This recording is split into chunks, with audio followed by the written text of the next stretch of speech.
I can understand how you could do it when the Republican Party was a party that was about economics and free markets and free. Right now, the Republican Party is defined by its suspicion and hostility toward people who look different, sound different, worship different gods. So what do you, that's the party. How are you distinguishing yourself? Well, look, Fareed, you know, President Trump talks a lot about patriotism to the country. When we say the Pledge of Allegiance to the flag, we say one nation, under God, indivisible, et cetera, et cetera. One nation, under God, indivisible. One nation. Rhetoric or reality? Do we truly believe we are one nation? And if we are, then that means we recognize and we accept that we are a country compounded of different folks from all over the world, regardless of what they look like, their sex, or their religion. Bill Maher must really love getting destroyed on his own show. It must really boost ratings or something. Maybe the clips get a ton of views and it just boosts his notoriety. I don't know what it is, but Bill Maher must love getting destroyed on his own show because once again, he says something so outrageous about minorities and you know, just patronizing those groups of people that the black conservative on the desk had to absolutely destroy Bill Maher for the ridiculous things coming out of his mouth. Let's get into this clip here from Real Time with Bill Maher, where once again, Bill Maher gets destroyed in his own show, this time by a black conservative that's just fed up with all the patronizing coming from the left wing, coming from people like Bill Maher and coming from Democrats in general. Let's get into this clip here from Real Time with Bill Maher. That's good. This is for you, Sir Michael. You said you can be a minority and a conservative, but can you be a minority and a Republican under this administration? You know, that's a good question. I think that the expectation, at least from what I get from talking to other African Americans and minorities in general, is that sure, we don't have a problem with you being a Republican, but our expectation is that you are articulating the concerns of our community. So yes, I'm a black person who happens to be a Republican. That doesn't mean I don't care about police brutality. That doesn't mean I don't care about criminal justice reform. Those are issues that disproportionately impact my community. And it is my duty, if you will, when I'm at that table, when I'm in those meetings, to advocate for the issues of my community, because I recognize there will be moments like the moment we see now where you have a Jeff Sessions running the criminal justice system. And he's rolling back a lot of things that President Obama did with bipartisan support that benefited African Americans. So it is my charge to say, wait a minute here, you're not going to pass policy legislation that's going to continue to disproportionately impact not only black people, but brown people. So I think you can most certainly be a conservative and a minority, but being a Republican... If you enjoy content like this, then make sure you leave a like and subscribe to the channel. It really does help me out a ton. Let's get back to the video. Right now, in the age of Trump, I think is a very difficult thing. Michael, you want to... No, absolutely right. I mean, which is why Sir Michael happens to be one of my favorite Republicans, because what we've seen is a lack. That's big of you. Well, I mean, Pretty short list. Some of your best friends are Republicans. you know, y'all are taking all my good lines. But the thing is that if you have black people who understand, even if you're associated with that administration, that what Trump is doing is undercutting the value of not only black people, but Republicans, as we've been saying.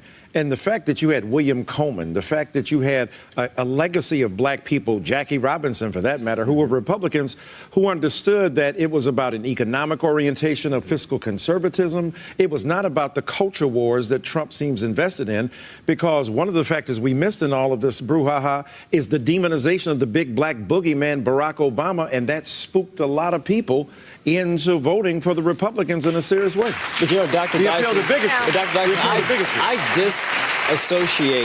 I disassociate myself as a black conservative with what we call lily white conservatism, that sort of wallows in racism, if you will, bigotry, sexism, if you will. And I think you have to make a clear distinction between the two. And where the Republican Party... I don't really think that exists anymore. I appreciate this guy for, you know, defending himself as a black Republican, whatever. Like I think it's ridiculous that you even have to defend yourself for being a black Republican. It's really stupid. But to say, like, I don't think that really exists anymore. I think he called it lily white Republican or conservatism, whatever.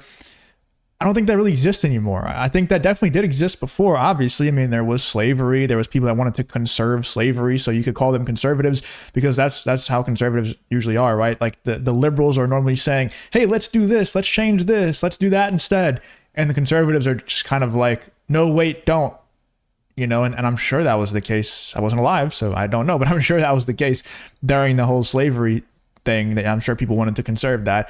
So yeah, I'm sure there was people that wanted to conserve the old ways of, being racist, segregation, all those things. Don't think that really exists much anymore. Of course, there's going to be people here and there that are racist, that do prefer that way. Those people are evil though. I don't like those people. They're not the mainstream conservatives. They're not mainstream Republicans. So it's ridiculous to even have to defend yourself and say that you're not a part of that group when it's such a small group of people, especially politicians, dude. You really think that there's politicians out there? And by the way, if there are politicians out there that are, like this guy put it, lily white conservatives, they're on the left. There are people like Joe Biden, who literally was close friends with the head of the KKK. I'm pretty sure he gave, a eulogy at the KKK member's funeral, the leader of it. So if they do exist, they're on the left, the side that claims to be super against racism and everything like that. Regardless, though, I don't think many of those people still exist. And I don't think that they're becoming mainstream politicians. I don't think they're running for president and almost winning or winning the presidency. That's just not happening. So it's ridiculous that this guy even has to defend himself, but I'm glad he's doing it. It screws Can I up ask you a time and question? time again. How do you do this? I can understand how you could do it when the Republican Party was a party that was about economics and free markets and free. Right now, the Republican Party is defined by its suspicion and hostility toward people who look different, sound different, worship different gods. So that's the party.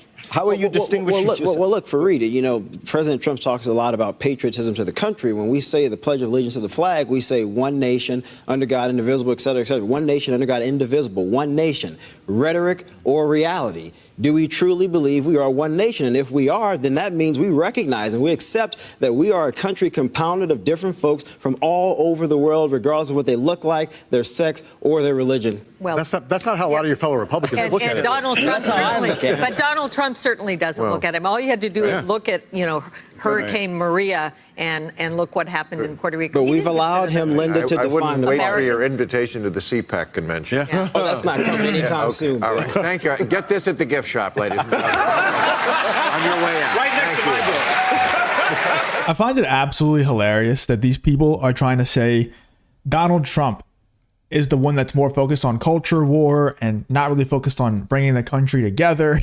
He's the one that's focused on the culture war stuff. When if you look at what the Democrats run on, you look at what they don't have any policy positions. Like, what policy position did Kamala Harris have in this election? There was none. The only policy position that Kamala Harris had, was the abortion one. And I find that to be, number one, definitely a culture war topic. It is a policy, of course, but it's also a culture war topic, no doubt about it. And I also think running on the ability to abort babies, abort children, is pretty damn evil. It's one thing, I keep saying it over and over again, and I'm never going to stop saying it. I genuinely think that the abortion thing is just evil. Especially, it's one thing to say that people should have the option to choose and everything, but when you run your entire campaign on the premise of abortion, on the premise of allowing people to abort babies, that's evil. That's an evil side. And if you vote for that side, you are also evil. That's just disgusting, And it's funny how they say that Donald Trump is not trying to bring the country together. He's trying to divide the country. And they're the ones that's running on things. Kamala Harris is running on things like giving inmates the ability to have gender transition surgeries. If that's not a culture war topic, I don't know what is. They're the ones that's super focused on identity politics. They're the ones that are, dude, they literally rioted in the streets during the Summer of Love over identity politics, over the culture war. I don't know. How is Donald Trump being the one that's dividing the country, especially this time around? I think Donald Trump has been let's say he's been less divisive than ever. And I wish he would go back to his 2016 self. It was epic. It was legendary. I wish he would go back to it, but he's not going to. I think probably the assassination attempt against him that almost was successful. And then also just him getting a bit older, his family's getting bigger. I think he starts to realize that it's important to, just be nice to people, try to be, less divisive, things like that. I wish he would go back to his 2016 self because it was legendary, but he's not that person anymore. He's completely different. He's way less divisive now. You can tell. Dude, after he won the election, he immediately said the Democrats had to go into a bunch of debt that they're not able to pay off in order to run against me. I'm willing to pay off the rest of their debt. Like, that's not something that 2016 Trump would have done. So that's completely different. And I just can't believe that they would say that Donald Trump is the one that cares too much about the culture war. It's crazy how things have changed in just a short amount of time.